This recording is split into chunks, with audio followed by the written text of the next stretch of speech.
귀신에게 납치당한 궁녀들. 옛 신라의 수도 경주. 그곳에서 멀리 떨어지지 않은 하지산 북쪽 기슭에는 주암 동굴이 있었습니다.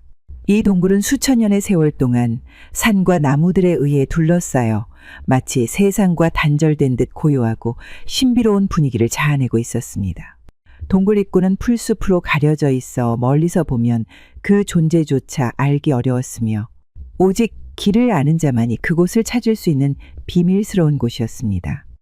이곳에는 오래전부터 나이 많은 한 도사가 머물며 돌을 닦고 있었습니다.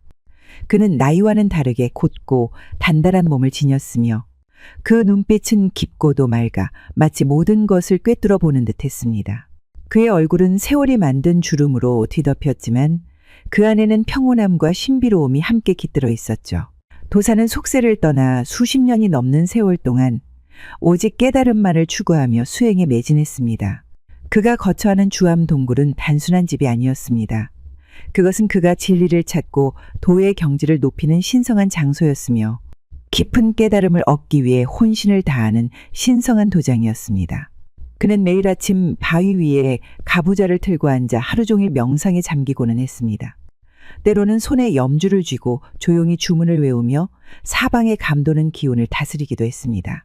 그러던 어느 날 인간의 모든 욕망을 초월하고자 밤낮 가리지 않고 명상을 하던 도사는 마침내 심오한 깨달음을 얻음과 동시에 신비한 능력도 터득하게 되었습니다.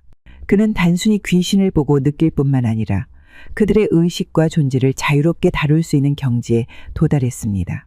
귀신들을 다스릴 수 있는 힘을 얻게 된 것이었죠. 그는 조용히 눈을 감고 중얼거렸습니다. 드디어 보이지 않는 존재들의 언어를 이해하고 그들의 본성을 다스릴 수 있게 되었구나. 하지만 너무나 위험한 힘.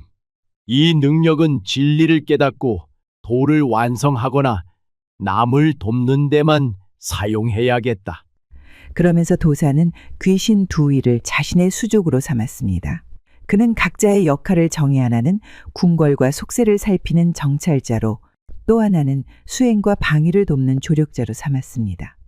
그들에게 이름을 지어주지는 않았으나 도사가 부르면 즉각 나타나 그의 명령을 따랐습니다. 정찰을 맡은 귀신은 밤이면 세상을 돌아다니며 인간들의 속마음을 엿듣고 궁궐과 시장에서 벌어지는 일들을 도사에게 보고했습니다. 수행을 돕는 귀신은 동굴 주변을 감시하며 도사가 명상에 들 때 혹시나 모를 침입에 대비했습니다. 그쯤 되자 도사는 자신이 속세를 초월한 경지에 도달했다고 여겼지만 마음 한구석에서는 끝없는 갈등이 계속 이어졌습니다. 새로운 형태의 욕망이 도사리고 있는 것은 아닐까?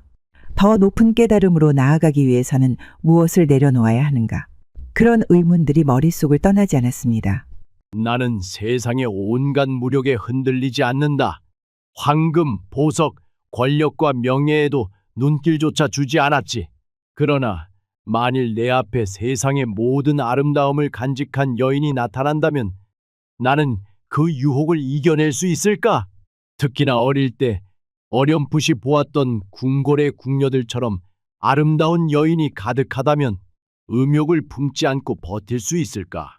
그 의문은 점차 그의 내면을 잠식해갔고 스스로에게 더욱 확신이 서지 않았습니다. 그도 그럴 것이 그는 여자 경험이 전무한 동정이었기 때문이었습니다. 그 순간부터 그의 마음에는 번뇌가 피어나기 시작했습니다. 도사는 자신의 흔들리는 마음을 들키지 않으려 애썼지만 이를 감지한 귀신들이 서로 속삭였습니다. 궁녀가 대체 뭐야? 궁궐에 사는 왕의 여인들이야. 왕이 직접 선택하거나 전국에서 가장 아름답다고 소문난 여인들만 선별해 궁으로 데려간대. 그럼 정말 그 누구보다도 아름답다는 뜻이겠네. 그렇지. 대체로 그 고을에서 가장 아름다운 여인들로 옷도 곱고 머리도 정갈하게 닦고 향기로운 냄새까지 풍기지. 궁궐에 왔다 갔다 하는. 난 다 알 수 있어. 궁금하네. 정말 그런지 내 눈으로 직접 확인해보고 싶어. 그렇다면 이따 도사님이 주무실 때 나와 함께 가자. 내가 구경시켜줄게. 대신 들키지 않게 조심해야 하는 거 알지? 그렇게 해서 도사가 잠을 잘 때 두 귀신은 바람을 타고 허공을 가르며 궁궐로 향했습니다. 달빛에 비친 궁궐은 웅장하고도 신비로웠으며 그 안에서는 수많은 궁녀들이 정원을 거닐며 이야기꽃을 피우고 있었습니다. 하늘 위에서 내려다본 궁녀들은 가히 선녀와도 같았습니다. 단아한 비단 옷을 입고 고운 머리를 따은 모습은 마치 양귀비가 울고 갈 듯한 외모로 보였죠. 그들의 손짓 하나, 발걸음 하나까지도 우아함이 깃들어 있었고 환한 미소와 부드러운 목소리가 궁 안의 맑은 물결처럼 퍼져나가는 듯했습니다. 동굴을 지키는 귀신은 순간적으로 넋을 잃고 말았습니다. 살아생전 수많은 인간을 보아왔고 세상의 아름다움을 헤아릴 줄 안다고 자부했는데 지금 눈앞에 펼쳐진 광경은 전혀 달랐습니다. 은은한 등불 아래 반짝이는 비단 옷자락, 우아한 손짓과 부드러운 미소, 향기로운 바람이 실려오는 그녀들의 달콤한 향기가 그를 압도하고 말았습니다. 순간 동굴 귀신이 무심결에 손을 내밀어 한 궁녀를 공중으로 끌어올렸습니다.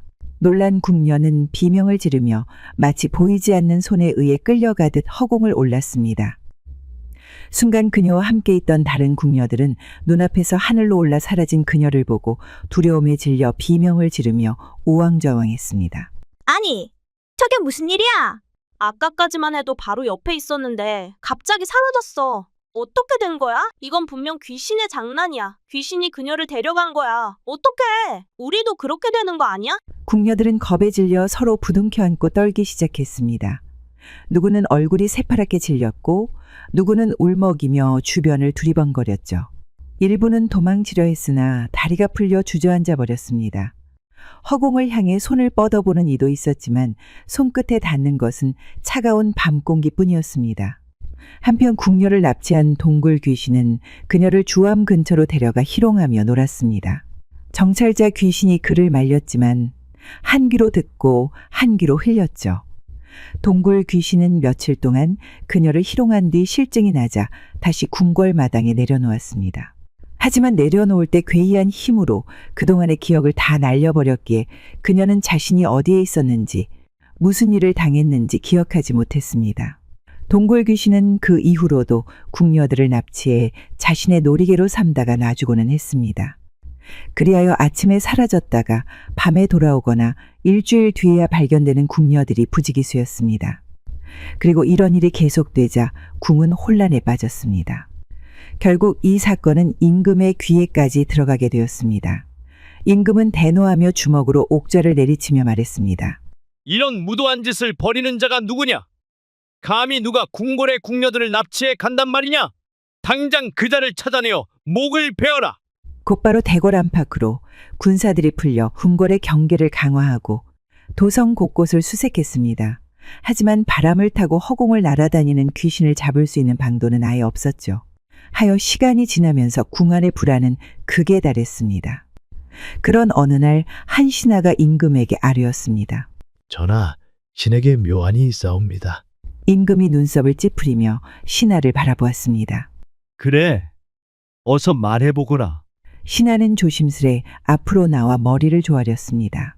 이 요물은 자취를 남기지 않으나 단사 가루를 이용하면 그들의 움직임을 추적할 수 있을 것이옵니다. 궁녀들에게 단사 가루를 나눠주어 끌려가게 되면 슬쩍 뿌려둘 수 있도록 하십시오. 그리고 나중에 가루를 추적하면 반드시 소굴을 찾아낼 수 있을 것이옵니다. 단사 가루는 붉은색의 광물인 진사를 가루로 만든 것으로 옛사람들은 그것이 귀신을 쫓는데 효과가 있다 믿었습니다. 하여 부적을 그리거나 제사, 주술에 사용했죠. 임금은 깊이 생각한 후 엄숙한 목소리로 명을 내렸습니다. 좋은 생각이다. 즉시 궁녀들에게 단사가루 주머니를 나눠주고 항상 지니게 하라. 더는 궁녀들이 위험에 처하는 일이 있어서는 안 된다. 그리하여 궁녀들은 단사가루가 담긴 주머니를 허리에 차고 다니게 되었습니다. 그 후로도 궁녀들의 실종은 좀처럼 멈추지 않았고 사람들의 불안감은 점점 커져만 갔습니다. 궁녀들은 서로를 부둥켜 안고 밤마다 불안에 떨었으며 상궁들조차 불안한 기색을 감추지 못했죠. 그러던 중 마침내 하지산 기슭에서 단사가루가 발견되었습니다. 보고를 받은 임금은 즉시 자리에서 일어나 신하들을 바라보며 말했습니다. 드디어 실마리를 잡았구나. 즉시 군사를 모아라. 직접 나서서 이 괴이한 사건을 해결하겠다. 군졸들이 신속히 움직였고 임금은 직접 출정하여 하지산 기슭으로 향했습니다. 길은 험난했지만 반드시 그 요물을 처단하겠다는 임금의 의지는 확고했기에 군사들은 창과 칼을 단단히 움켜쥐고 숲을 헤치며 나아갔습니다. 마침내 단사 가루가 뿌려진 흔적을 따라 한 동굴 앞에 도착한 임금과 군사들. 그들 앞에 보이는 동굴은 어둡고 깊숙했으며 그 안에서 희미한 빛이 새어나오고 있었습니다. 군졸들은 긴장된 표정으로 검을 빼들었고 임금은 손짓으로 신호를 보냈습니다. 그들이 조심스럽게 동굴 안으로 들어서자 조용히 앉아 수행 중인 도사가 보였습니다. 그는 마치 지금의 상황은 신경도 쓰지 않는다는 듯한 표정이었습니다. 하지만 그를 둘러싼 공간에는 묘한 기운이 감돌았고 서늘한 바람이 돌았습니다. 군졸들 중 한 명이 칼을 빼어들고 한 걸음 앞으로 나서자 도사는 천천히 눈을 떴습니다. 그 순간 그의 입술이 움직이며 낮고도 묘한 음률의 주문이 흘러나왔습니다. 그러자 갑자기 동굴 안을 강렬한 한기가 휘감더니 거센 바람이 몰아쳤습니다. 그러고는 어둠 속에서 형체를 알 수 없는 존재들이 하나둘 모습을 드러냈습니다. 해골의 얼굴을 한 병사들이 창과 검을 들고 나타났고 그들의 눈에서는 붉은 광채가 일렁이고 있었습니다. 철갑을 두른 듯한 해골 병사들은 묵묵히 도사의 명을 기다리는 듯 했습니다. 그 장면을 본 군졸들은 공포에 질려 뒷걸음질을 쳤습니다. 이게 대체 무슨 일이냐? 임금 역시 차갑게 흘러내리는 식은땀을 닦으며 한 걸음 물러섰습니다. 싸움을 걸기에는 적이 너무도 많았고 대적하기에는 그 존재들이 너무도 이질적이었습니다. 두려움이 서서히 군졸들 사이를 휘감았고 마침내 임금은 이를 악물고 결단을 내렸습니다. 물러서라! 지금은 싸울 때가 아니다! 그의 외침이 울려 퍼지자 군졸들은 한순간도 지체하지 않고 서둘러 퇴각했습니다. 군사를 철수시키고 궁궐로 돌아온 임금은 깊은 고민에 빠졌습니다. 이번 사건을 겪으며 그는 단순한 요물의 소행이 아니라 신비한 능력을 지닌 한 도인이 연루되어 있음을 깨달았고 그 도사가 보통 인물이 아니라는 사실도 알게 되었습니다. 이 도사는 필시 인간을 초월한 존재이다. 귀신을 다스리는 능력을 가졌으니 만약 그를 국사로 삼는다면 나라에 큰 도움이 될 것이다. 어쩌면 그는 백성을 지키는 든든한 보호자가 될 수도 있겠구나. 임금은 단호한 결정을 내렸습니다. 즉시 사신을 보내 도사를 정중히 궁으로 초청하도록 명했죠. 사신들은 조심스럽게 하지산의 주암 동굴을 찾아갔습니다. 사신들이 동굴에 도착하자 도사는 여느 때처럼 고요히 명상에 잠겨 있었습니다. 신하들은 조심스럽게 다가가 예를 갖추고 고개를 숙였습니다. 고승께 문안 올립니다. 우리 전하께서 귀한 분을 모시고자 하니 부디 궁으로 와주시기를 청합니다. 도사는 천천히 눈을 뜨고 사신들을 바라보았습니다. 그 눈빛은 모든 것을 꿰뚫어 보는 듯 맑고도 깊었죠. 그는 말없이 신하들의 얼굴을 살피며 한동안 침묵을 유지하다가 이내 조용히 입을 열었습니다. 임금이 어찌 나 같은 미천한 자를 찾는단 말이오? 그리고 나의 존재를 어떻게 알았단 말이오? 전하께서는 도사님께서 지닌 신비로운 능력과 지혜를 높이 사시옵니다. 특히 최근 궁궐에서 벌어진 기이한 사건들로 인해 백성들이 두려움에 떨고 있사옵니다. 궁녀들이 연이어 실종되었다가 며칠 후 기억을 잃은 채 돌아오는 일이 반복되었으며 왕궁 안에서도 정체 모를 기운이 감도는 일이 많아지고 있사옵니다. 전하께서는 이를 단순한 불길한 징조가 아니라 무엇인가 더 깊은 원인이 있을 것으로 보고 계시옵니다. 그러던 중 하지산 기슭에서 발견된 단삭가루의 흔적과 그곳에서 머물고 계신 도사님의 존재가 밝혀졌사옵니다.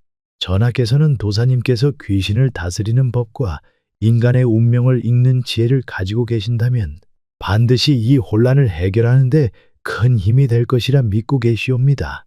도사님께서 궁으로 들어오신다면 백성을 보호하고 나라를 안정시키는데 힘을 보태실 수 있을 것이옵니다.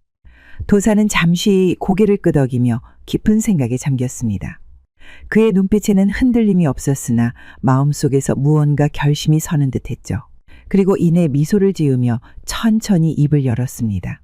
속세를 떠나 돌을 닦아온 지 수십 년이 지났으나 이제야 하늘이 내게 맡긴 길을 깨닫게 되었소. 궁녀들이 연이어 실종되었다가 기억을 잃고 돌아오는 일, 왕궁 안을 감도는 이 불길한 기운, 그리고 단사가루의 흔적까지 이 모든 것을 듣자니 짚히는 곳이 있구리요.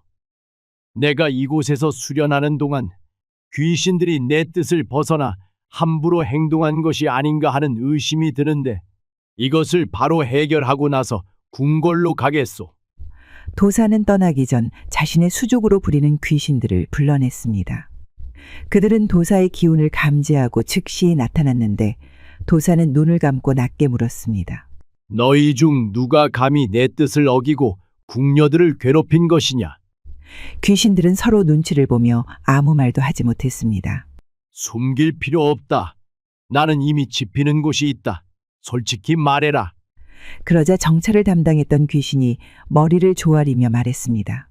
동굴을 지키는 귀신이 제 만류에도 불구하고 궁녀들을 유혹하여 납치하고 그들을 희롱하여 싸웁니다. 도사는 깊은 한숨을 내쉬었습니다. 그는 손가락을 튕겼고 순간적으로 동굴이 울리듯 요란한 바람이 일었습니다. 그러자 순간 동굴 귀신의 몸이 무엇인가에 묶인 듯이 옴짝달싹하지 못했습니다. 필사적으로 발버둥 쳤지만 도사의 기운에서 벗어날 수도 없었죠. 내 잘못을 스스로 아느냐? 도사가 차갑게 물었습니다. 잘못하였사옵니다, 도사님. 다시는 그러지 않겠사옵니다. 부디 목숨만은. 그러나 도사의 얼굴에서 자비는 찾아볼 수 없었죠. 귀신이란 원래 인간을 해쳐서는 안 되는 법. 네가 선을 넘었으니 돌이킬 수 없는 법이지. 도사는 주문을 외웠고 곧 동굴 귀신의 몸에서 푸른 연기가 피어오르더니 점점 흐려지기 시작했습니다.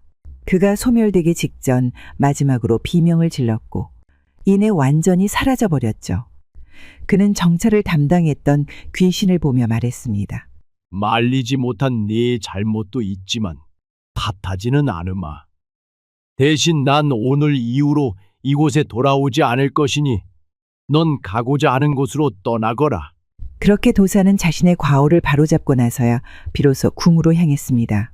궁궐에서 임금과 대면한 도사는 깊이 머리를 숙이며 말했습니다. 전하, 이 늙은이가 귀신을 제대로 다스리지 못한 탓에 궁궐에 불미스러운 일이 벌어졌습니다. 수행에 몰두하는 동안 제 수족이 된 귀신들이 스스로의 욕망을 쫓아 금도를 넘어 벌어진 일이온데 이는 모두 소승의 부덕함에서 비롯된 것이니 깊이 사죄 드리나이다. 임금은 도사의 말을 듣고 눈을 가늘게 뜨며 그를 주시하였습니다. 그대는 과연 큰 힘을 가지고 있어. 하지만 힘을 가지는 것과 그 힘을 바르게 다루는 것은 별개의 일이요. 이제부터라도 그 힘을 온전히 바르게 사용하겠다고 맹세할 수 있겠소. 도사는 눈을 감고 한숨을 내쉬더니 다시금 고개를 들었습니다. 소승, 다시는 이런 일이 없도록 조치를 취하겠습니다. 모든 귀신들을 다스려 다시는 인간 세계에 해를 끼치지 않도록 하겠습니다. 또한 전하께서 허락하신다면 백성을 보호하고 나라의 안위를 위해 미력을 다하겠습니다. 마침내 임금은 도사를 국사로 임명하며 말했습니다. 오늘부터 그대의 힘과 지혜를 나라를 위해, 백성들을 위해 쓰거라. 도사가 국사가 된 후 그의 도술은 단순히 궁궐을 보호하는 것에 그치지 않고 나라 전체에 영향을 미쳤습니다. 외적이 침략을 시도할 때면 도사는 강력한 결계를 펼쳐 적군의 발길을 막았고 죽은 병사들을 불러내어 적군을 도륙했죠. 그뿐만 아니라 기후를 예측하여 가뭄이나 홍수를 미리 대비하게 하여 배 고르니가 없게 하였습니다. 농경지에는 그의 축복이 깃들어 풍년이 이어졌고 마을에는 평온이 감돌았습니다. 그래서 백성들은 그를 신과 같은 존재로 떠받들었습니다. 하지만 아무리 도술이 뛰어나다고 해도 영혼을 살 수는 없는 법. 세월이 흘러 도사가 세상을 떠나자 그의 가르침을 따르던 제자들과 그를 존경하던 백성들은 그의 업적을 기리고자 뜻을 모았습니다. 그리하여 도사가 머물며 수행하던 동굴 근처 하지산 기슭에 터를 잡아 사찰을 짓기 시작했으며 완공되자 사람들은 주암사라 부르며 백성을 위해 살다 간 도사를 기렸다고 합니다. 겁없는 사내의 담력 시험. 옛날 화흥리 독다리 근처에는 마을 술꾼들이 사랑하는 술도가가 하나 있었습니다. 이곳은 그저 술을 파는 장소가 아니라 마을 사람들의 쉼터이자 삶의 이야기가 오가는 곳이었죠. 저녁이면 여기저기서 모여든 사람들이 술잔을 기울이며 한바탕 웃고 떠들었는데 살아가는 어려움을 하소연하는 공간이 되기도 했고 때로는 과거 영웅담을 떠올리며 허풍을 늘어놓는 자리로 변하기도 했습니다. 때에 따라 술꾼들은 거나하게 취기가 오르면 서로의 무용담을 늘어놓으며 잘난 척하기도 했는데 그런 얘기에서 항상 입에 오르내리는 인물이 하나 있었습니다. 그는 바로 밤나무 마을에 사는 최 씨였죠. 그는 20대 초반의 나이로 건장한 체격을 가지고 있었고 힘이 장사였습니다. 명절 씨름 대회 때마다 항상 천하장사 자리에 올랐고 쌀 2가마니쯤은 번쩍 들어올릴 수 있는 괴력을 가지고 있었습니다. 또한 범이 나온다고 하는 산에 밤늦게 겁도 없이 오르락내리락하는 담력도 갖고 있었죠. 그래서인지 늘 자신만만한 태도로 사람들을 대했는데 자신보다 신분이 높은 양반들에게도 별반 다르지 않았습니다. 그리하여 마을에서는 겁없는 용감한 사내라 하면 을의 최 씨를 떠올리곤 했습니다. 그날도 술도가에서 술을 마시던 청년 몇몇이 서로의 무용담을 꺼내다가 자연스럽게 최 씨의 이야기로 옮겨가게 되었습니다. 저기 밤나무 꼴에 사는 최 씨라고 알지? 그 겁없는 사람 말이야. 다들 용감한 사내라 말하며 추켜 세우지만 난 그게 거짓말인 것 같다니까. 아무리 겁이 없다 해도 사람으로 태어난 이상 무서운 것이 하나쯤은 있을 텐데 말이야. 누군가 말하자 술잔을 기울이던 다른 이들이 흥미를 보였습니다. 그중 한 사람이 술잔을 탁 내려놓으며 말했습니다. 나도 마찬가지 생각이네. 사람으로 태어난 이상 어찌 두려움이 없을 수 있단 말인가? 무서운 범을 마주치고도 아무렇지 않게 행동할 수 있는 사람은 없을 것이며 귀신이나 도깨비를 보고도 맞서 싸우려는 멍청이 또한 없을 것이네. 자신보다 강하거나 처음 보는 괴이한 것에 두려움을 느끼는 것은 사람의 본능이지. 본능. 그러자 다른 사람이 흥미롭게 덧붙였습니다. 나는 그리 생각하지 않는다네. 마을 사람들이나 주위 사람들이 겁없는 최 씨라 부르지 않나. 또한 한밤중에 범이 나오는 산에 올라간다는 것은 보통의 담력으로는 시도조차 하지 못하는 일이지. 그러니 말이야. 이렇게 앉아서 서로 얘기만 하지 말고 그를 불러다 직접 확인해 보는 것은 어떨까? 정말 세상에서 무서운 것이 하나도 없는지 물어보자는 말이네. 술꾼들 사이에서 수군거림이 일어났습니다. 분위기는 점점 달아올랐고 사람들은 서로 최 씨를 불러 물어보자, 시험해보자, 내기하자 등등 여러 가지 말들을 내뱉었습니다. 그러던 중 한 사람이 은근한 미소를 지으며 말했습니다.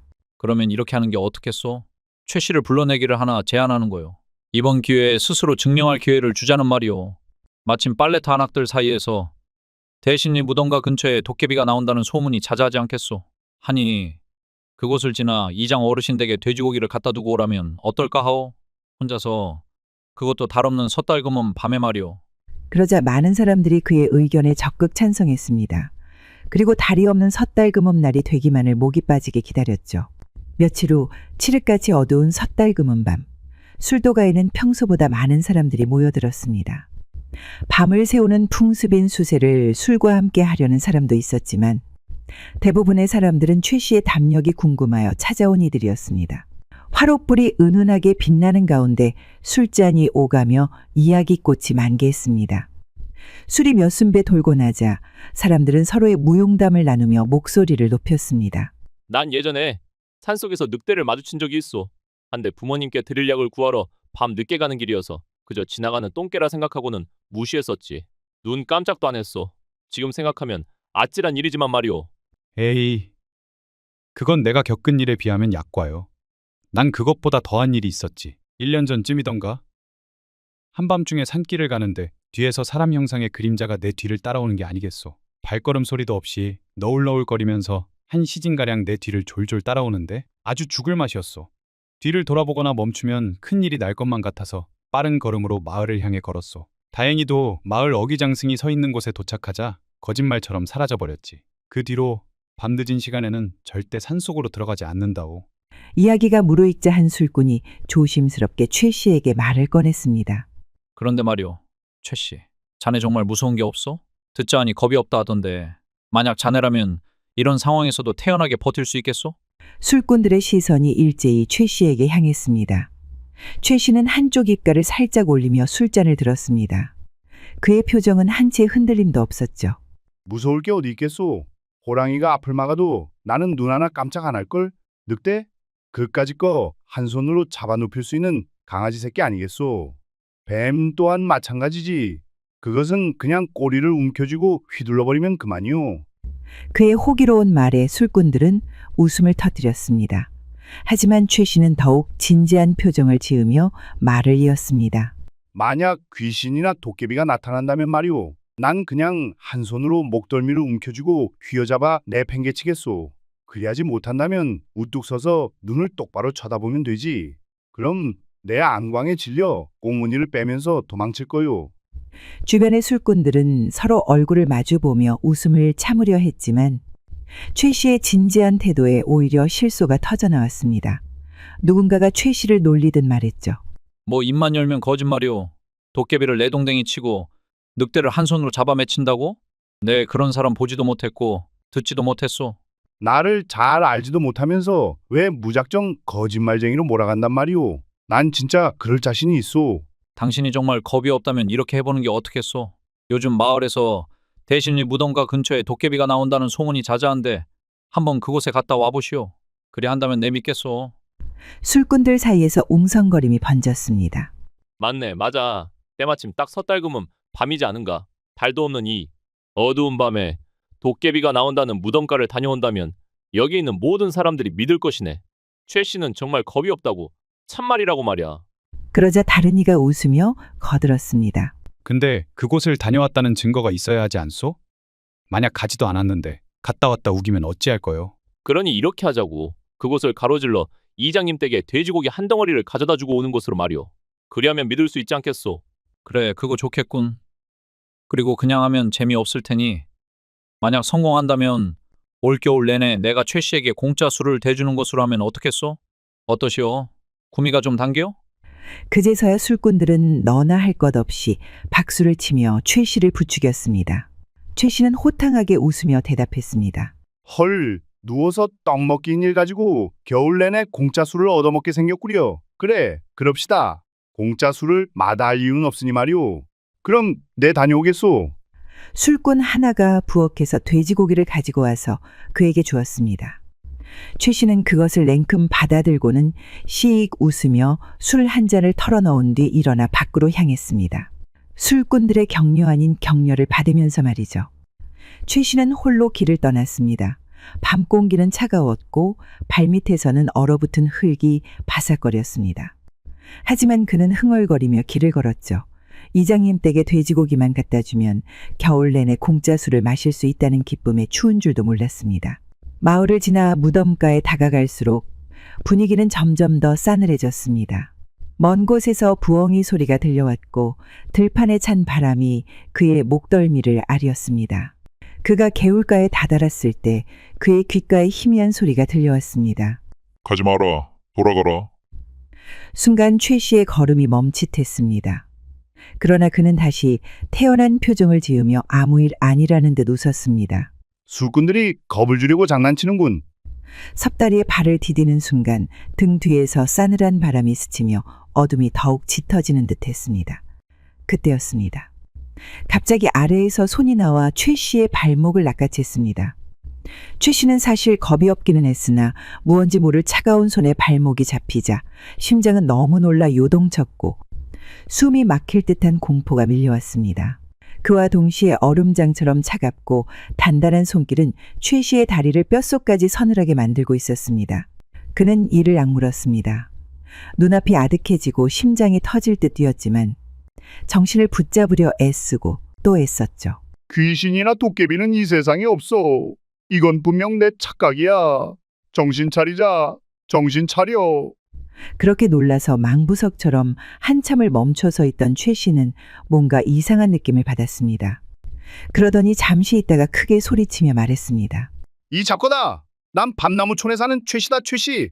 네가 죽은 것이건 산 것이건 상관없으니 어서 나와 얼굴을 보이거라. 내 한바탕 놀아주마. 그렇게 소리치며 발길질을 하자 발목을 잡고 있던 손은 어디론가 사라져버렸습니다. 그제서야 최 씨는 깊은 한숨을 내쉬며 아무 일 아니라는 듯이 무덤가를 지나 이장네 집으로 향했습니다. 한편 남몰래 다리 밑에서 기다리고 있다가 최 씨의 발목을 잡았던 두 술꾼은 조심스럽게 고개를 내밀었습니다. 이거 대체 어찌된 일이야? 한 술꾼이 당황한 얼굴로 속삭였습니다. 다른 술꾼도 숨을 몰아쉬며 얼굴을 찡그렸습니다. 그러게 말이야. 분명 발목을 잡으면 까무라치거나 미친 듯이 주랭랑을 칠 줄 알았는데 저 친구는 눈 하나 깜짝 안 하네. 오히려 큰 소리를 내더니 마구 발길질하는 게 귀신에 씌인 사람 같더군. 그들은 서로를 바라보며 난처한 표정을 지었습니다. 아무리 짓궂은 장난이라지만 이렇게 태연하게 반응할 줄은 몰랐던 것이었죠. 진짜 겁이 없다는 게 사실이었나 보네. 참 대단한 양반이구만. 이장내 댁에 도착하여 마루에 돼지고기를 얹어 놓은 최 씨는 다시 뒤로 돌아 술꾼들이 모여있는 술도가로 향했습니다.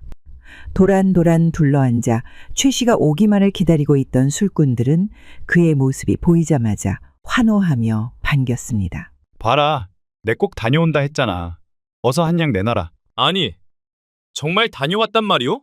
이 칠흑같이 어두운 겨울밤에 거기를? 겁이 없는 건지 아니면 아예 미친 건지 참 모르겠네. 모르겠어.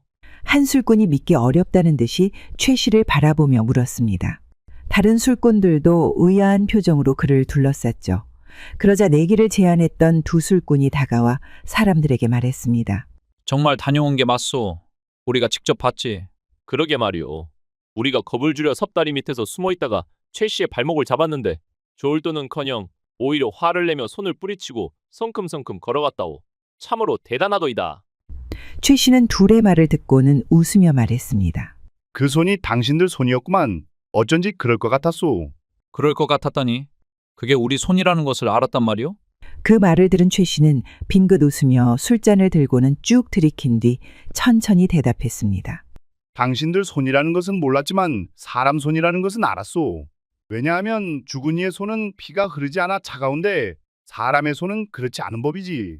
처음에 발목을 잡혔을 때는 차가운 기운 때문에 귀신이라 생각했지만 점점 따뜻해지는 걸 느끼고 나니 사람의 손이라는 것을 알았소. 그래서 큰 소리치며 발길질 했던 것이오.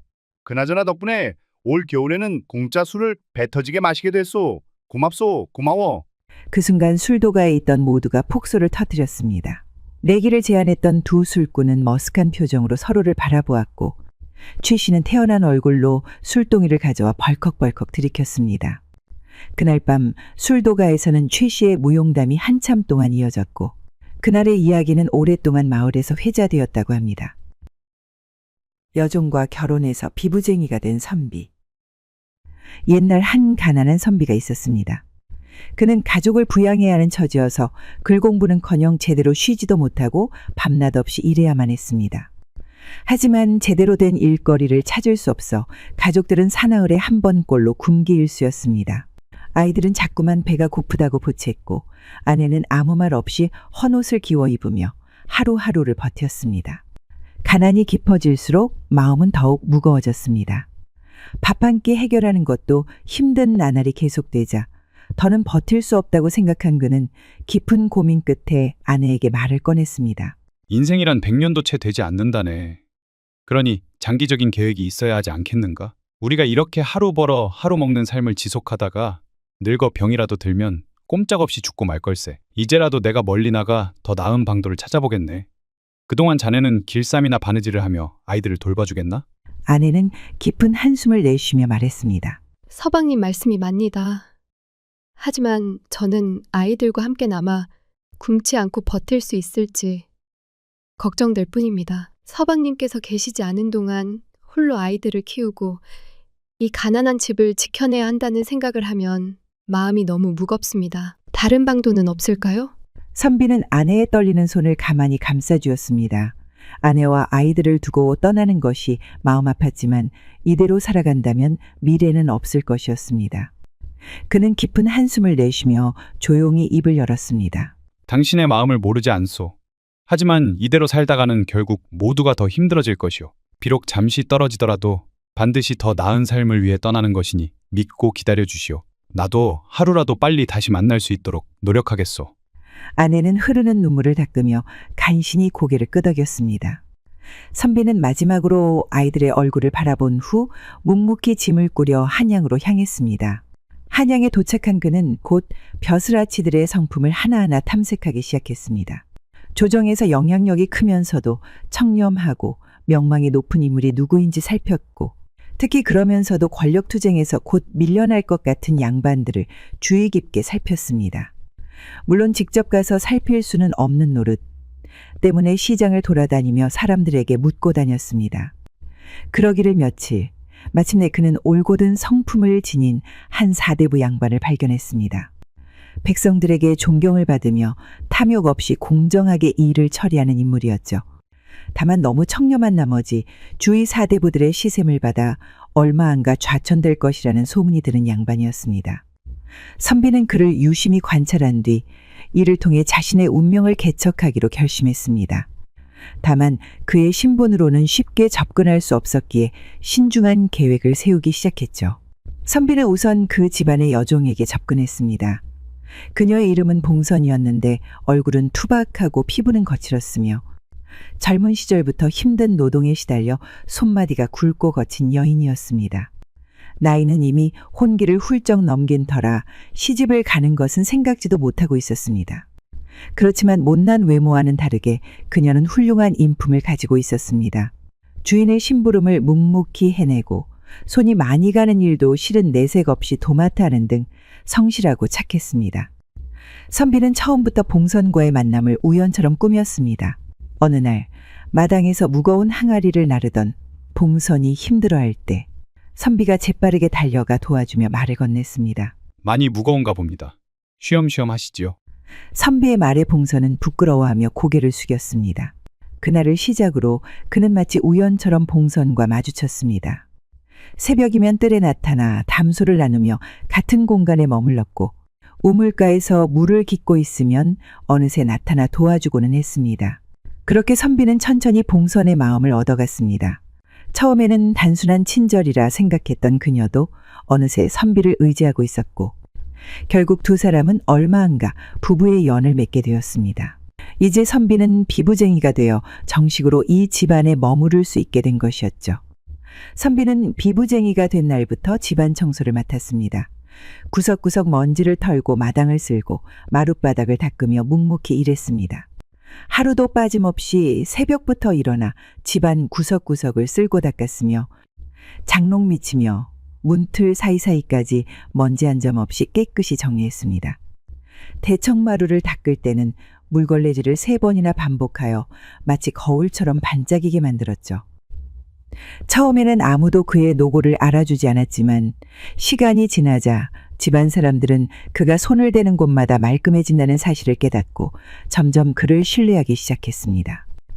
그러던 중 안주인 마님이 갑자기 심한 열병에 걸려 위중한 상태에 빠졌습니다. 집안 곳곳을 뒤졌으나 필요한 약재가 하나도 남아있지 않았고 약방도 이미 문을 닫아 어찌할 바를 모르는 상황이었죠. 그때 선비는 밤늦게 홀로 산을 넘어 약초를 구하러 나섰습니다. 어두운 산길은 험난했고 길을 밝혀줄 등불조차 제대로 준비되지 않은 상황이었습니다. 짐승들의 울음소리가 사방에서 들려왔지만 한순간도 주저하지 않았습니다. 몇 시간 동안 산을 뒤진 끝에 마침내 귀한 약초를 찾아낸 그는 품속 깊이 간직한 채 조심스럽게 걸음을 옮겼습니다. 해가 뜨기 직전 그는 진흙투성이가 된 채 집으로 돌아왔습니다. 봉선과 하인들은 선비의 몰골을 보고 놀라움을 감추지 못했습니다. 온몸이 흙투성이가 되고 손에는 상처가 가득했지만 그는 곧장 마님이 계신 방으로 달려갔습니다. 이 약초를 다려 마님께 드려야 하오. 제발 서둘러 주시오. 그의 다급한 말에 하인들은 서둘러 물을 끓이고 약초를 다리기 시작했습니다. 부엌에서 연기가 피어오르고 약재가 부드럽게 우러나면서 집안에는 은은한 향이 퍼졌습니다. 약이 완성되자 하인들은 조심스레 마님의 입에 약을 떠넣었습니다. 한 모금, 두 모금, 차츰 마님의 숨소리가 부드러워지고 창백했던 얼굴에 조금씩 생기가 돌기 시작했습니다. 몇 시간이 지나자 마님은 미약하게 눈을 떴습니다. 마님께서 눈을 뜨셨습니다. 봉선이 기쁨에 찬 목소리로 외쳤습니다. 그제야 선비는 깊은 안도의 한숨을 내쉬었습니다. 마님은 그런 선비를 흐린 눈으로 바라보며 힘겹게 말했습니다. 얼마 전에 봉선이와 혼이 나여 이 집에 들어온 서방 아닌가. 고맙네. 내가 살아날 수 있었던 것은 모두 자네 덕분이네. 마님이 병에서 회복한 후 대감은 선비가 밤늦은 시간에 산에 올라 약초를 캐왔다는 이야기를 듣고 깊은 감명을 받았습니다. 단순한 하인이, 그것도 온 지 얼마 안 되니가 이렇게 목숨을 걸고 주인을 위해 헌신한다는 것은 흔한 일이 아니었기 때문이었습니다. 또한 못 배운 이들과는 다르게 약초에 관한 지식까지 겸비하기란 보통 힘든 일이 아니었죠. 하여 대감은 선비를 불러 조용히 물었습니다. 자네는 대체 어떤 사람이기에 그토록 헌신적인가? 보통 사람이라면 밤늦게 위험을 감수하고 산을 넘지 않았을 터인데 무엇이 그대를 그리 만들었는가? 선비는 고개를 숙이며 겸손하게 답했습니다. 소인은 다만 주인 어른의 은혜에 보답하고자 하였을 뿐이옵니다. 어찌 작은 몸이오나 은덕을 입고도 가만히 있을 수 있겠사옵니까? 누군가를 모시게 되었다면 끝까지 충성을 다하는 것이 사람의 도리라 여겼사옵니다. 더욱이 주인 어른께서는 소인을 신뢰해 주셨고 그 은혜를 헛되이 할 수 없어 모든 일에 성심을 다하였사옵니다. 소인의 노력이 보잘것없다 하나 주인 어른과 이 가문의 평안에 조금이나마 도움이 되었다면 더 없는 기쁨이옵니다. 대감은 더욱 그를 신기하게 여겼습니다. 단순한 비부쟁이라면 결코 할 수 없는 말이었기 때문이었죠. 그의 말투에는 단정함과 예의가 배어 있었고 행동에는 학식 있는 자만이 가질 수 있는 품격이 느껴졌습니다. 대감은 속으로 생각했습니다. 이자는 보통 인물이 아니다. 저렇게 논리정연하면서 예의범절 있게 말하는 것을 보니 단순히 못 배운 자가 절대 아니야. 그는 선비를 유심히 살피며 잠시 생각에 잠겼습니다. 이 사람이 누구인지 어떤 배경을 가졌는지 궁금해졌습니다. 아무리 봐도 단순한 하인이 아니라는 생각이 들었습니다. 그대가 가진 충성과 지혜가 아까울 정도로 크구나. 이대로 마당이나 쓸며 지내게 하기엔 너무나 아깝다. 글 공부를 하였다 하니 앞으로 가문의 재정과 소작 관리를 맡도록 하거라. 이 일은 아무에게나 맡길 수 없는 중요한 자리이니 소홀함이 없도록 하고. 그 순간 집안 사람들은 놀라움을 감추지 못했습니다. 하찮은 비부쟁이였던 그가 이제 가문의 주요 일을 맡게 된 것이나 다름없었기 때문이었습니다. 선비는 동요하지 않고 침착하게 고개를 숙이며 말했습니다. 이 크나큰 은혜 사양하지 않겠습니다. 주어진 일에 최선을 다하겠습니다. 그렇게 그는 가문의 재정과 소작 관리를 맡게 되었고 대감의 신임을 얻으며 점차 두각을 나타냈습니다. 선비는 우선 장부를 정리하며 재정의 흐름을 파악하는 것부터 시작했습니다. 그는 수년간 방치된 장부를 하나하나 정리하고 빠진 항목을 찾아 기록을 보완했습니다.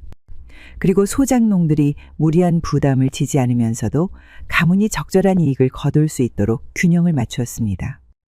그는 직접 마을을 돌며 소작인들의 사정을 듣고 형편이 어려운 자들에게는 일시적으로 부담을 줄여주었으며 그 대신 경작에 힘쓰도록 독려했습니다.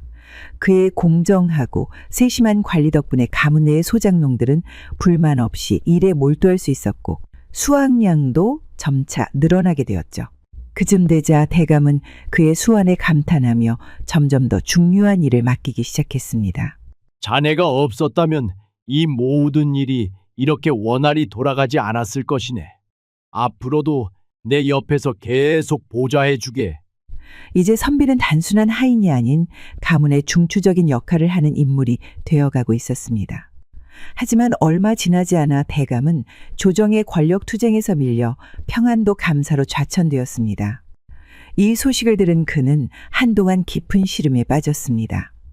오랜 세월 쌓아올린 명성과 공적이 하루아침에 무너지는 듯한 기분이었고 한양을 떠나 변방으로 가야 한다는 현실이 가슴을 답답하게 했죠. 선비는 조용히 대감의 방을 찾아가 공손히 예를 갖추고 말했습니다. 대감 어른, 실망과 분노가 크시겠지만 이 또한 지나가는 바람과 같을 것입니다. 소인이 감히 아뢰옵건대 지금은 물러서는 것처럼 보일지라도 기회는 반드시 다시 찾아올 것이옵니다. 이럴 때일수록 신중하게 걸음을 옮기시는 것이 옳다 사료되옵니다. 대감은 깊은 한숨을 쉬며 선비를 바라보았습니다. 내가 조정을 위해 얼마나 헌신했는데 이렇게 허망하게 밀려나야 한단 말이냐? 평안도라니 그 먼 곳에서 무슨 의미가 있겠느냐? 그러자 선비는 더욱 단호한 목소리로 말했습니다. 대감께서 어디에 계시든 충성스러운 자들은 따를 것이옵니다. 그러니 소인도 함께 가겠사옵니다. 대감께서는 결코 혼자가 아니옵니다. 부디 평정심을 찾으시고 이번 기회를 또 다른 도약의 발판으로 삼으시옵소서. 대감은 한참 동안 말없이 선비를 바라보다가 마침내 무겁게 고개를 끄덕였습니다. 그래, 그대가 함께 한다면 내가 다시 일어설 기회가 있겠지. 평안도에서 다시 시작하면 될 것이야. 그렇게 선비는 그의 수행원으로 따라 나섰습니다. 그리고 평안도에 도착한 후 선비는 단순한 심부름과 문서 정리부터 맡았죠. 하지만 그의 꼼꼼하고 빈틈없는 일처리는 곧 주변의 신뢰를 얻었고 중요한 행정 업무를 점차 그에게 맡기기 시작했습니다. 선비는 빠르게 평안도의 행정 체계를 파악했습니다. 그는 세금 장부를 다시 정리하며 누락된 항목을 찾아내고 과도한 세금으로 고통받는 백성들을 위한 대책을 세웠습니다. 또한 소장료 징수 방식도 개선하여 백성 모두가 만족할 수 있는 절충안을 마련했습니다. 그쯤 되자 흉흉하던 민심은 가라앉았고 감사의 평판은 나날이 높아져만 갔습니다. 그리하여 감사의 임기가 끝나갈 때쯤 한양에서 조정으로 복귀하라는 기쁜 소식이 날아왔습니다. 평안도를 잘 다스려 평판이 좋아진 그를 다시 중앙관료로 불러들인 것이었죠. 권력 투쟁에서 밀려 변방으로 좌천되었던 자신이 다시 한양으로 돌아갈 수 있다는 것은 꿈만 같은 일이었습니다. 기쁨을 감출 수 없던 대감은 곧바로 선비를 불렀습니다. 그대에게 가장 먼저 이 소식을 전하고 싶었네. 조정에서 나를 다시 불러들였다네. 하여 한양으로 돌아가게 되었네. 선비는 차분한 미소를 지으며 공손히 말했습니다. 대감께서 워낙 훌륭하게 다스리셨으니 마땅한 결과이옵니다. 이 소식이 조정에도 전해지지 않을 리가 없사옵니다. 대감은 크게 웃으며 선비의 어깨를 두드렸습니다. 이 모든 것이 자네의 도움이 컸기 때문이네. 내가 평안도에서 명망을 쌓을 수 있었던 것도 자네의 조언과 수완 덕분이었지. 이제 한양에서도 내 곁을 떠나지 말고 함께 가세나. 소인은 언제나 대감께서 가시는 길을 따를 것이옵니다. 한양에서도 미약하나마 힘이 될 수 있도록 최선을 다하겠나이다. 하지만 그 전에 사또께서는 워낙 청렴하시어 거둔 세금을 한 푼도 사적으로 쓰지 않으셨지요. 그래서 그런지 장부를 살펴보니 기재하고 남은 돈만 해도 백금 10만 냥 이옵니다. 이를 어찌하려 하시옵니까? 그렇게나 많이 남았단 말인가. 한데 그 많은 돈을 어찌 처리해야 할지 모르겠네. 이에 선비가 대책을 내놓았습니다. 평안도의 양반과 백성, 군졸과 아전들에게 들어간 폐해가 많사옵니다. 10만 냥 중 5만 냥을 이들에게 돌린다면 그들은 대감의 은혜를 죽어도 잊지 못할 것이옵니다. 그리고 나머지 5만 냥은 소인에게 주십시오. 이를 바탕으로 중국 상품을 사들여 배에 싣고 남쪽으로 가서 팔면 2배 이상의 이익을 얻을 것이옵니다. 하여 그 돈으로 다시 무기를 구입하여 평양의 방비를 강화하면 어떠하시겠습니까? 이리 하신다면 조정에서의 대감님의 영향력인 한층 커질 것이옵니다. 이 거금을 어떻게 처리해야 할지 고민하던 그는 선비의 제안을 듣고 한동안 생각에 잠겼습니다. 그러더니 천천히 고개를 끄덕이며 말했죠. 그대의 말이 일리가 있네. 내 그대를 믿고 10만 냥을 맡길 테니 반드시 신중하게 행동해 주시게. 선비는 예를 갖춰 단호히 대답했습니다. 소인이 반드시 대감께서 원하시는 바를 이루고 돌아오겠나이다. 그는 곧바로 실행에 옮겼습니다.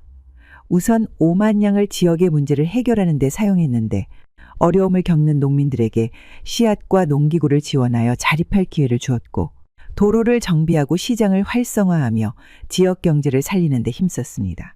그리고 남은 5만 냥은 무역을 위해 사용했습니다. 선비는 장사꾼들을 모집하여 중국의 고급 비단과 도자기를 사들이고 그것을 배에 싣고 남쪽으로 향했습니다. 그는 삼남 지역을 돌며 일본과의 교역을 통해 희귀한 물품을 확보하고 이를 다시 한양으로 유통하여 막대한 이윤을 남겼습니다. 하지만 그의 계획은 단기간에 완성될 수 없는 것이었습니다. 그는 여러 해 동안 무역을 확장하며 조용히 부를 쌓았지만 매우 많은 시간이 흘러버린 뒤였죠. 그래서 한양으로 돌아간 대감은 선비가 돌아오지 않는 것을 이상하게 여기기 시작했습니다. 1년이 지나고 2년이 지나도 여전히 그는 감감무소식이었죠. 그러자 더는 참지 못한 대감이 하인들을 불러 역정을 내며 말했습니다. 비부쟁이 놈이 감히 나를 속였겠다. 이 때려 죽일 놈이 믿고 맡겼던 5만 양을 가지고 잠적해버린 것이 분명하다. 그러니 봉선이의 지아비가 되는 놈을 당장 찾아오거라. 직접 내 손으로 때려 죽이고야 말 테다. 그리고 그로 인한 불똥은 엄한 곳으로 튀었습니다. 바로 봉선이었죠. 대감은 선비의 부인이라는 이유로 그녀를 구박하기 시작했습니다.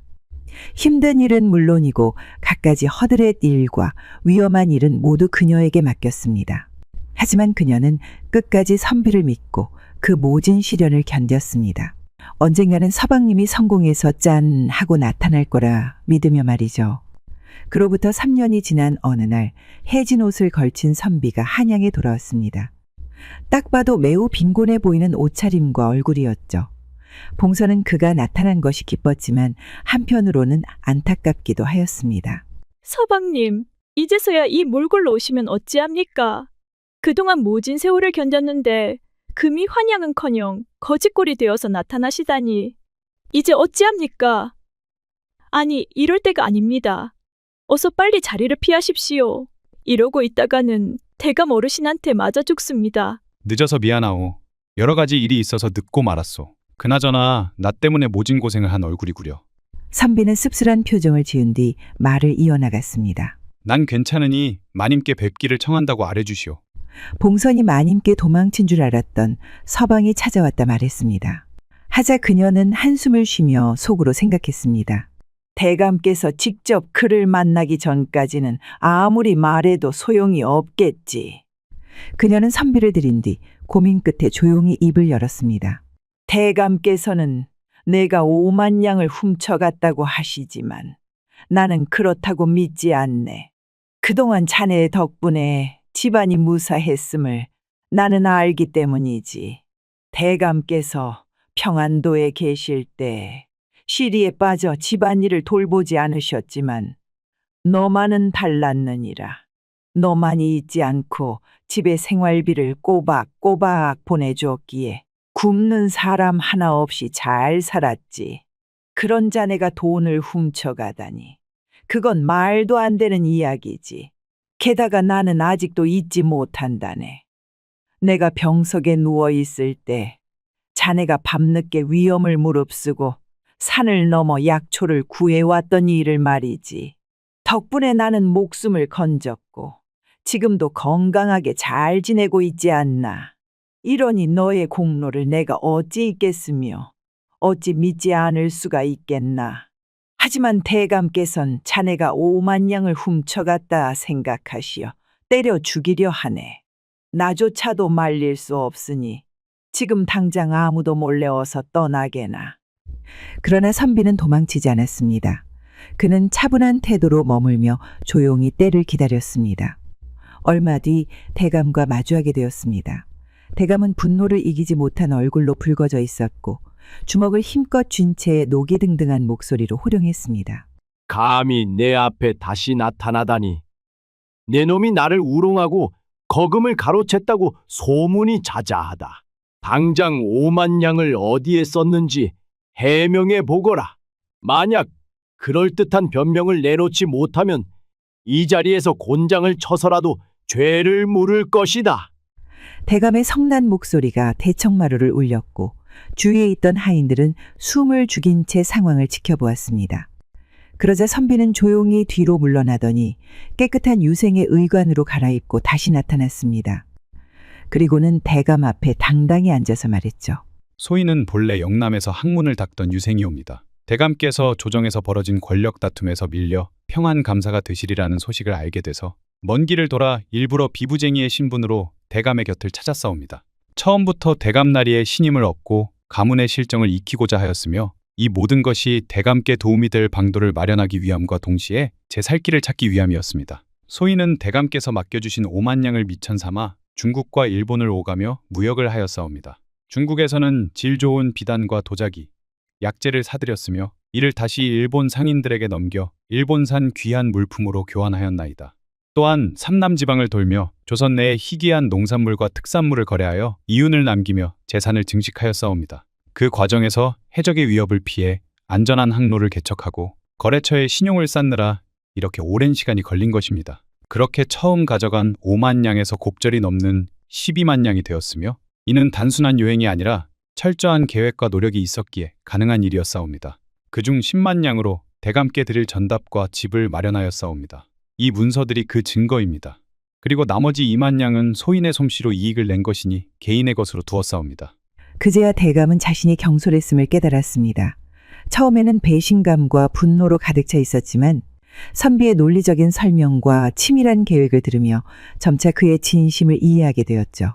3년이라는 세월 동안 단순히 돈을 불리는 것이 아니라 조선과 중국, 일본을 오가며 신뢰와 상달을 구축하고 위험을 무릅쓰고 무역을 개척해온 과정을 듣자 대감의 마음속에 존경과 감탄이 자리 잡았습니다. 그대는 평범한 자가 아니로구나. 이제야 그대가 어떤 사람인지 알겠네. 정렴하면서도 불을 일구는 법을 아는 자이며 요행을 바라지 않고 신뢰와 지혜로 길을 닦아온 사람이로다. 그는 곧 자세를 고쳐 앉고 한 손으로 선비의 어깨를 가만히 두드렸습니다. 그대의 수완과 충심이 이토록 뛰어난데 어찌 내 곁에서 더 큰 일을 맡기지 않겠는가? 앞으로도 내 옆에서 함께 하겠는가? 선비는 깊이 머리를 숙이며 말했습니다. 소인은 언제나 대감 어르신의 뜻을 받들 것이옵니다. 주어진 자리에서 최선을 다하겠나이다. 대감은 미소를 지으며 고개를 끄덕였습니다. 이제 그는 더 이상 선비를 하인으로 보지 않았고 마치 충신처럼 곁에 두고 여러 가지 일을 맡기기 시작했습니다. 대감의 신임을 얻고 한양에서 더욱 영향력 있는 자리에 오른 그는 가장 먼저 자신의 가족을 불러들이기로 결심했습니다. 수년간 떨어져 지내며 보고 싶어도 볼 수 없었던 아내와 아이들. 떠날 때 홀로 남겨진 아내의 눈물 어린 얼굴과 배고픔에 울던 아이들의 모습이 머릿속을 스쳐 지나갔습니다. 그는 즉시 사람을 보내 가족을 맞이할 준비를 하게 했고 며칠 후 마침내 아내와 아이들이 한양에 도착했다는 소식이 전해졌습니다. 그는 소식을 듣자마자 두근거리는 마음을 안고 곧장 마중을 나갔죠. 10여 년 만에 만난 아이들은 여전히 야위었지만 눈망울만은 밝게 빛나고 있었습니다. 그는 무릎을 꿇고 두 팔을 벌려 아이들을 끌어안았습니다. 그때 울먹이는 얼굴을 하고 있는 아내가 보였습니다. 그녀는 애써 담담한 표정을 지으려 했지만 결국 참아왔던 눈물이 그녀의 두 뺨을 타고 흘러내렸습니다. 서방님께서 해내실 줄 알았습니다. 선비는 아내의 손을 꼭 잡았습니다. 너무 오래 기다리게 해서 미안하오. 대신 이번을 끝으로 다신 헤어지지 않을 것이라 약속하겠소. 그는 흐르는 눈물을 닦아주며 그녀를 품에 안았습니다. 굶주리고 초라했던 그의 가족들은 이제 따뜻한 집에서 부족함 없이 살 수 있게 되었습니다. 그는 가족과 함께 큰 기와집으로 이사하여 행복한 나날을 보내기 시작했습니다.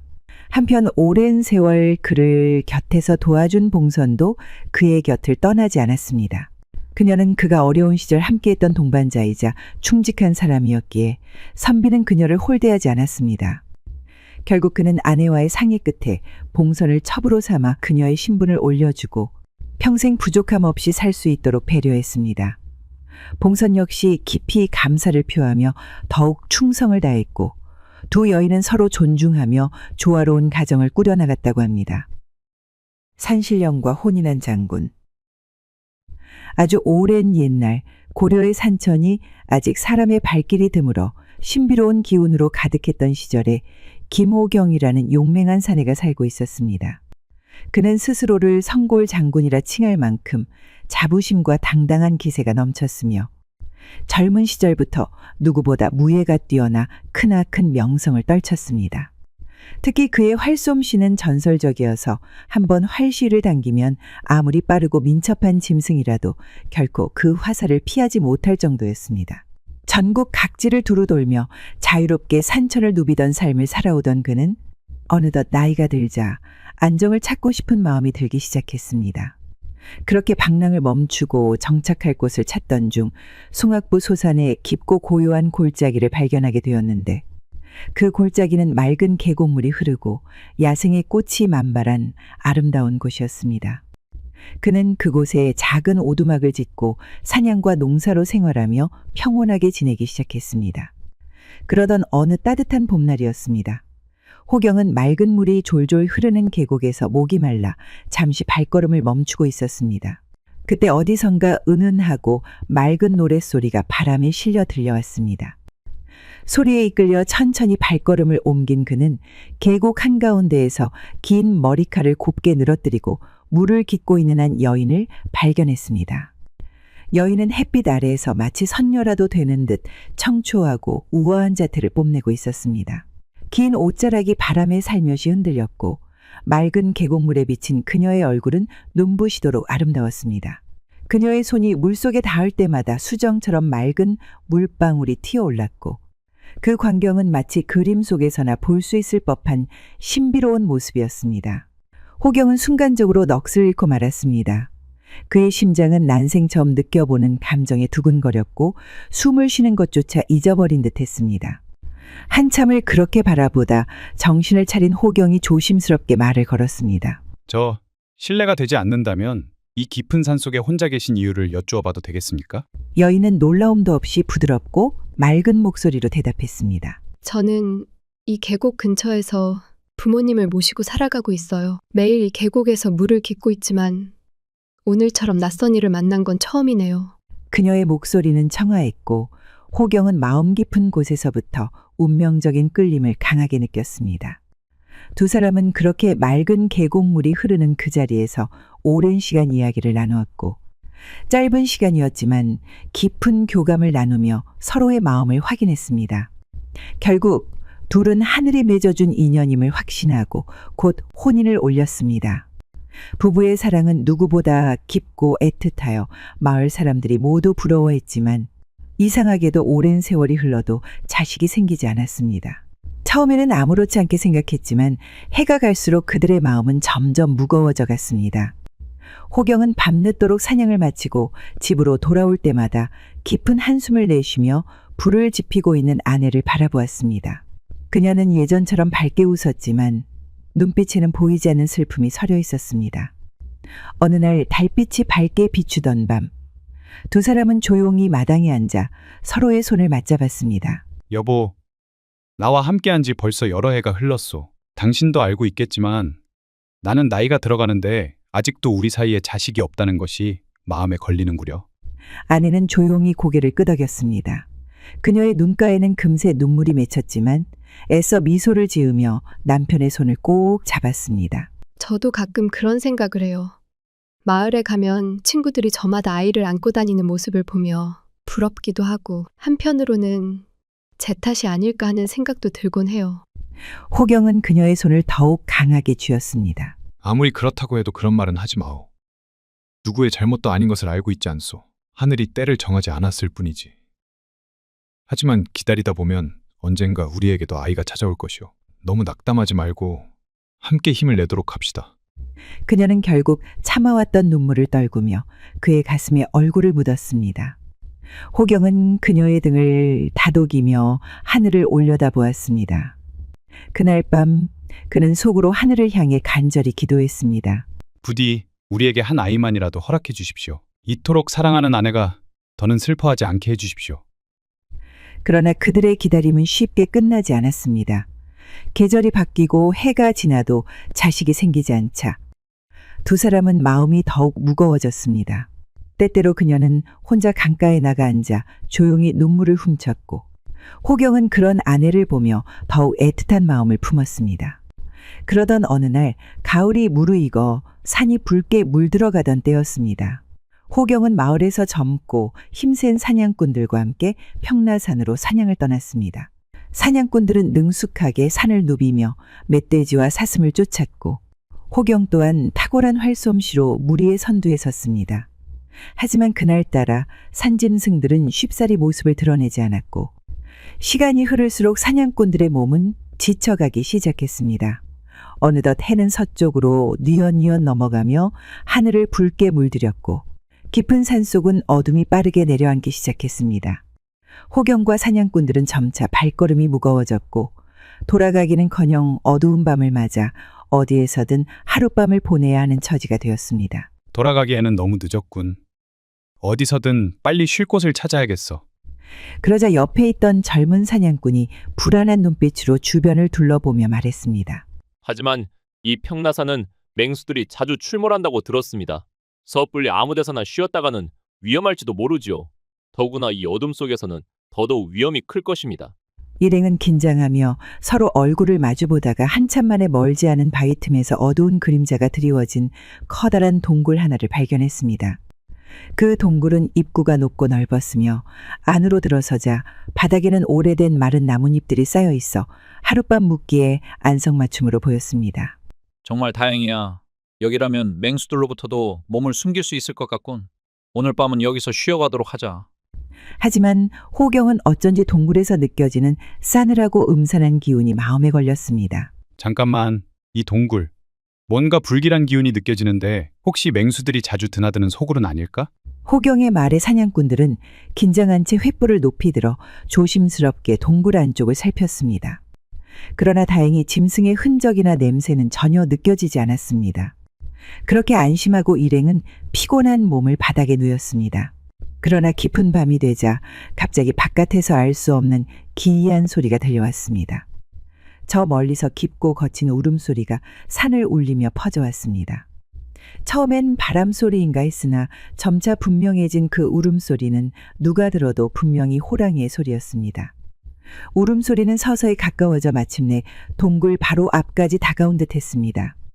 사냥꾼들은 모두 긴장하여 숨을 죽였고 몸을 바짝 낮춘 채 손에 든 무기를 꼭 붙잡았습니다. 큰일이야. 여기가 호랑이의 굴이었나 보다. 맹수의 소굴이라니. 하필이면 우리가 이런 곳에서 잠이 들다니. 일행은 공포로 굳어졌습니다. 동굴 입구로 나가 싸우자니 좁은 통로에서 제대로 된 공격도 어렵고 그대로 기다렸다가는 언제 뛰쳐들지 모를 호랑이의 먹이가 될 것이 뻔했습니다. 잠시의 침묵과 공포의 시간이 흐른 후 가장 젊은 사냥꾼이 떨리는 목소리로 입을 열었습니다. 가만히 기다리다간 모두 죽음을 맞게 될 겁니다. 우리 중 한 사람이 나가서 호랑이와 싸워 시간을 버는 동안 나머지는 급히 빠져나가 마을에 도움을 청합시다. 하지만 누가 이 위험을 감수해야 할지 정하는 것이 어려우니 각자 번거지를 벗어 밖으로 던져봅시다. 호랑이가 물어가는 번거지의 주인이 그 운명을 받아들이고 나가 싸우기로 합시다. 그것이 가장 공정한 방법일 겁니다. 말이 싸움이지. 어둠 속에서 맹수와 홀로 맞서는 것은 그야말로 목숨을 던지는 일이나 다름없었습니다. 하지만 모두가 망설이고 있으면 함께 죽음을 맞이할 수밖에 없었기에 호경은 조용히 한숨을 내쉬고는 담담히 젊은 사냥꾼의 말을 따르기로 결심했습니다. 일행이 침묵 속에 서로를 바라보며 각자 머리에 쓰고 있던 번거지를 벗어던졌습니다. 긴장된 정적 속에서 번거지들이 동굴 입구 너머 어둠으로 사라졌고 잠시 후 날카로운 이빨이 무엇인가를 물어뜯는 소리가 들려왔습니다. 그것은 다름 아닌 호경의 번거지였습니다. 모두의 눈이 일제히 호경을 향했습니다. 그는 불안해하는 동료들을 보며 오히려 미소를 지으며 차분히 말했습니다. 운명이 나를 선택했군. 모두 걱정 말고 어서 마을로 가 사람들을 불러오게. 나는 이 녀석과 얼마든지 맞설 수 있으니. 호경의 자신감 있는 모습에 일행은 잠시 망설였지만 그의 의지를 믿고 급히 동굴을 빠져나가기 시작했습니다. 호경은 활을 단단히 움켜쥐고 천천히 동굴 밖으로 걸어나갔습니다. 차가운 밤 공기가 그의 얼굴을 스쳤고 어둠 속에 긴장하며 활시위를 당겼지만 이상하게도 사납게 으르렁대던 호랑이는 어디에도 보이지 않았습니다. 허, 이놈이 도망쳤단 말인가? 호경은 당혹스러운 마음의 어둠 속에서 주변을 찬찬히 둘러보며 긴장된 채로 천천히 동굴로 되돌아가려 했습니다. 그때였습니다. 갑자기 귀가 멀 정도의 천둥 소리가 하늘을 가득 채우며 땅까지 울렸습니다. 거대한 굉음과 함께 대지가 심하게 흔들렸고 호경은 정신을 차릴 틈도 없이 중심을 잃고 비탈진 언덕 아래로 굴러떨어졌습니다. 그는 수풀과 돌덩이를 뚫고 힘겹게 아래로 떨어졌고 마침내 나무 아래에서 가까스로 멈추었습니다. 온몸에 멍과 상처가 났지만 그는 서둘러 몸을 일으켜 위쪽을 올려다보았습니다. 그 순간 그의 눈앞에서 믿기지 않는 광경이 펼쳐졌습니다. 방금 전까지만 해도 굳건히 서 있던 산의 정상부가 마치 신의 손길에 의해 부서지듯 거대한 먼지와 돌덩이를 뿜으며 무너져 내리고 있었습니다. 호경의 숨이 멎을 듯 했습니다. 조금 전까지 동굴이 있던 자리에는 이제 아무것도 남지 않고 흙과 바위더미만이 흩어져 있었습니다. 함께했던 9명의 사냥꾼들은 산사태에 묻혀 흔적도 없이 사라져버린 것이었습니다.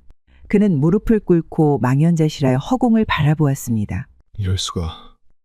내 친구들이 모두 이렇게 허망하게. 호경은 슬픔과 절망으로 한동안 몸을 움직일 수 없었습니다. 하지만 곧 정신을 차리고 일어서서 이 끔찍한 일을 마을 사람들에게 알려야 한다는 생각이 들었습니다. 그는 무거운 발걸음을 옮기며 겨우 마을에 다다랐고 마을 사람들은 그의 기이한 이야기를 듣고 경악을 금치 못했습니다. 이튿날 아침 사냥꾼들의 가족과 마을 사람들은 함께 그곳으로 향했고 눈앞의 처참한 광경을 보고 깊은 충격과 슬픔에 잠겼습니다. 산이 통째로 무너져 내리다니. 마을 사람들은 모두 눈앞의 광경에 경악하여 할 말을 잃었습니다. 거대한 바위와 흙더미가 뒤엉킨 참혹한 현장은 아무리 보아도 자연적인 재난이라고 믿기 힘든 모습이었습니다. 누구도 감히 입을 열지 못하고 어안이 벙벙한 채로 서성였습니다. 한 노인이 무겁게 입을 열었습니다. 이건 보통의 산사태가 아닐세. 필시 산신령께서 크게 노하셨음이 틀림없어. 마을 사람들은 고개를 끄덕이며 신중한 표정을 지었습니다. 맞습니다. 우리가 산신의 진노를 풀지 못하면 더 큰 화가 닥칠지도 모릅니다. 그렇게 사람들은 즉시 제사상을 차리고 정성스럽게 제물을 바쳤습니다. 향불이 타오르고 술이 땅에 뿌려지자 주변은 갑자기 이상할 정도로 조용해졌습니다. 그 순간 어디선가 차갑고 짙은 안개가 천천히 밀려와 주변을 뒤덮었습니다. 사방이 어둡게 변하고 향기로운 꽃내음이 퍼지며 사람들은 등골이 오싹해짐을 느꼈습니다. 안개 속에서 서서히 한 여인의 형체가 드러나기 시작했습니다. 그녀의 모습은 말로 형용하기 어려울 만큼 고귀하고 신비로웠으며 옷자락이 바람도 없이 흔들리고 긴 머리카락은 달빛처럼 빛났습니다. 사람들은 공포와 경외감에 눌려 모두 땅에 엎드려 떨고 있었습니다. 여인이 서늘한 목소리로 말했습니다. 나는 오랜 세월 동안 이 산을 다스려온 산신령이니라. 사람들은 숨조차 제대로 쉬지 못하며 땅에 얼굴을 파묻었습니다. 산신령은 그들 사이를 천천히 걸어다니며 말을 이었습니다. 내가 이 산을 홀로 지켜온 지 수백 년이 넘었으나 이제는 혼자 이 산을 지키기엔 너무도 외롭구나. 산신령은 슬픈 듯한 표정을 지으며 천천히 김호경을 향해 발걸음을 옮겼습니다. 그녀의 발걸음마다 안개가 흐드러지고 주위의 공기가 차갑게 흔들렸습니다. 그녀의 시선이 김호경과 맞닿자 호경은 떨리는 마음으로 천천히 고개를 들었습니다. 그 눈빛은 너무나 깊고 신비로워 호경은 자신도 모르게 그녀의 존재감에 압도되었습니다. 산신령은 호경을 향해 부드럽게 미소 지으며 말했습니다. 사실 이 동굴은 오래전부터 지반이 매우 약해져 곧 무너질 운명이었다. 나는 이 사실을 미리 알고 있었지만 이곳에서 희생될 많은 이들의 운명을 차마 그냥 두고 볼 수 없었다. 그래서 호랑이로 변신하여 너희를 두렵게 하고 번거지를 물어 너를 밖으로 유인한 것이다. 오직 너, 성골장군 김호경만이 이 산에서 살아남아 내 곁에 서서 이 산을 지켜줄 수 있었기에 이런 일을 꾸몄던 것이니라. 산신령의 말이 이어졌습니다. 그러니 너희는 이제부터 성골장군을 이 산의 주인으로 떠받들도록 하여라. 그의 용맹과 지혜는 너희를 지킬 것이며 나와 함께 이 산을 영원토록 보호할 것이다. 예, 산신령님. 사람들이 일제히 머리를 조아리며 대답하는 순간 갑자기 강한 바람이 불기 시작했습니다. 바람은 회오리 바람으로 변하며 사방을 휘몰아쳤고 산신령은 천천히 그 바람 속으로 사라져갔습니다. 동시에 김호경 또한 마치 바람에 휩쓸리듯 흔적도 없이 사라졌습니다. 사람들은 한동안 두려움과 놀라움에 몸을 떨며 아무 말도 하지 못했습니다. 이게 어찌된 일이지? 정말 신기한 일이 아닌가? 한 사람이 간신히 침묵을 깨뜨리자 주변 사람들도 그제야 정신을 차리고 웅성거리기 시작했습니다. 사람들은 마치 꿈에서 막 깨어난 듯 멍한 표정으로 서로를 쳐다보았습니다. 방금 전까지 눈앞에서 벌어진 믿을 수 없는 장면에 모두의 얼굴에는 놀라움과 두려움이 뒤섞여 있었습니다. 그러자 나이 많은 촌장이 고개를 끄덕이며 깊은 한숨을 내쉬었습니다. 김호경 그 사람 예사로운 인물이 아니라고 생각은 했지만 이렇게까지 신령한 존재와 인연이 닿을 줄이야. 결국 산신령께서 직접 그를 택해 배필로 삼으셨으니 이 어찌 하늘이 내려준 운명이 아니겠는가? 다른 마을 사람들도 저마다 고개를 끄덕이며 동의했습니다. 맞는 말이네. 산신령이 그리 말씀하셨으니 우리 또한 성골 장군을 존귀한 존재로 받들어야 하지 않겠나? 그는 우리의 수호신으로서 이 산과 마을을 보호해 줄 테니. 맞습니다. 우리 마을의 수호신이 되셨으니 성심껏 모셔야지요. 앞으로 마을에 닥칠 모든 재앙과 위험으로부터 우리를 지켜주실 분이니까요. 마을 사람들은 서로의 얼굴을 보며 확신에 찬 목소리로 뜻을 모으기 시작했습니다. 그날로 마을 사람들은 성골 장군 김호경을 산의 대왕으로 정중하게 모시기로 결의하고 정성을 다하여 사당을 지어 제사를 지내기 시작했습니다. 마을 사람들은 성심을 다해 기도를 올리며 성골 장군의 이름을 높였고 그를 기리는 사당은 신성한 장소로 자리 잡았습니다. 또한 마을 사람들은 산에서 목숨을 잃은 9 사냥꾼을 기리기 위해 산의 이름을 다시 짓기로 했습니다. 그들은 함께 모여 진지하게 논의했습니다. 우리의 용감한 젊은이들이 9명이나 희생된 이 슬픈 사건을 잊어선 안 되지 않겠소? 그렇습니다. 저 9 영혼이 이 산에 잠들어 있으니 그들을 영원히 기억할 만한 이름이 필요할 것입니다. 마침내 마을의 노인이 나서서 신중한 목소리로 제안했습니다. 이 산을 앞으로 구룡산이라 부르면 어떻겠는가? 9마리 용처럼 하늘로 올라가 신령스러운 존재가 된 9 젊은이들의 혼을 기리는 것이지. 사람들은 모두 감동하여 박수를 치며 동의했습니다. 구룡산이라니 참으로 훌륭한 이름입니다. 이 이름으로 우리의 자손 대대로 이들의 용기와 희생을 기억할 수 있을 것입니다.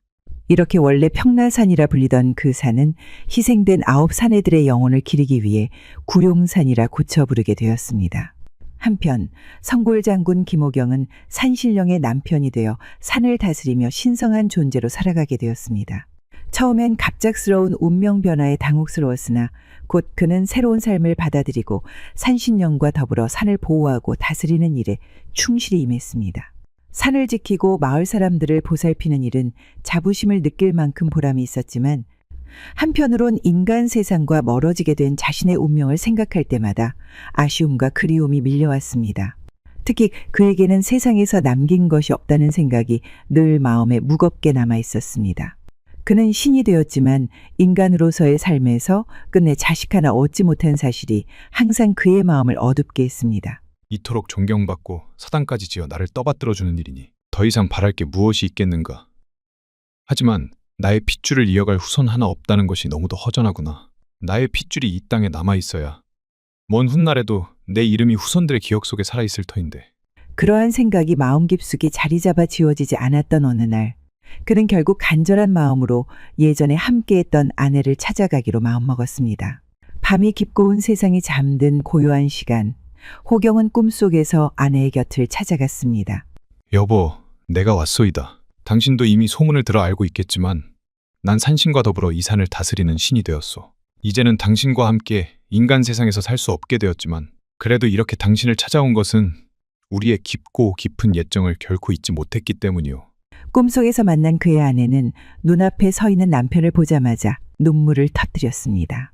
그녀는 떨리는 손으로 그의 얼굴을 어루만지며 믿기지 않는 듯 바라보았습니다. 정말 당신이 맞나요?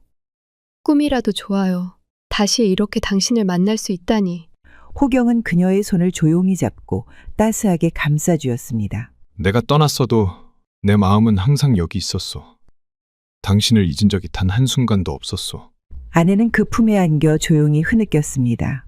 그녀는 그를 향한 그리움과 애틋함이 마치 물밀듯이 밀려오는 것을 느꼈습니다. 당신이 떠난 후 나는 매일 밤 당신을 그리워하며 기도했어요. 다시 한 번이라도 당신을 볼 수 있다면 단 한 번만이라도 꿈에서라도 당신을 만날 수 있다면 하고 호경은 그녀를 더욱 단단히 끌어안았습니다. 오랜 기다림 끝에 다시 마주한 두 사람의 마음은 더 이상 말로 설명할 수 없을 만큼 애절하고 간절했습니다. 그날 밤 두 사람은 마치 처음 사랑을 나누던 그날처럼 서로의 온기를 느끼며 긴 밤을 함께 보냈습니다. 꿈에서나마 다시 만난 둘은 오랜 그리움을 달래듯 서로를 꼭 끌어안고 끝없는 이야기를 나누었습니다. 이윽고 새벽녘이 다가오자 호경은 그녀를 조용히 바라보며 부드럽게 속삭였습니다. 이제 떠나야 하오. 하지만 이거 하나만은 알아줬으면 하오. 하늘이 우리의 인연을 끊지 않으셨기에 어떠한 형태로든 당신과 나는 이어져 있을 것이란 걸 말이오. 그녀는 그를 붙잡고 싶었지만 결국 눈물을 머금고 고개를 끄덕였습니다. 아침이 되자 그녀는 꿈에서 깨어났고 그날부터 기적처럼 태기가 찾아왔습니다. 그녀는 그것이 남편이 남기고 간 인연의 어떠한 형태라는 것을 알아차렸습니다. 마을 사람들 역시 이를 신기하게 여기면서도 호경의 신령한 기운이 깃든 운명이라 믿고 축복을 아끼지 않았습니다. 아내 또한 남편이 꿈속에서라도 나타나 주기를 기도하며 뱃속의 아이가 건강하게 자라기를 간절히 빌었습니다. 시간이 흘러 그녀는 마침내 아이를 낳았습니다.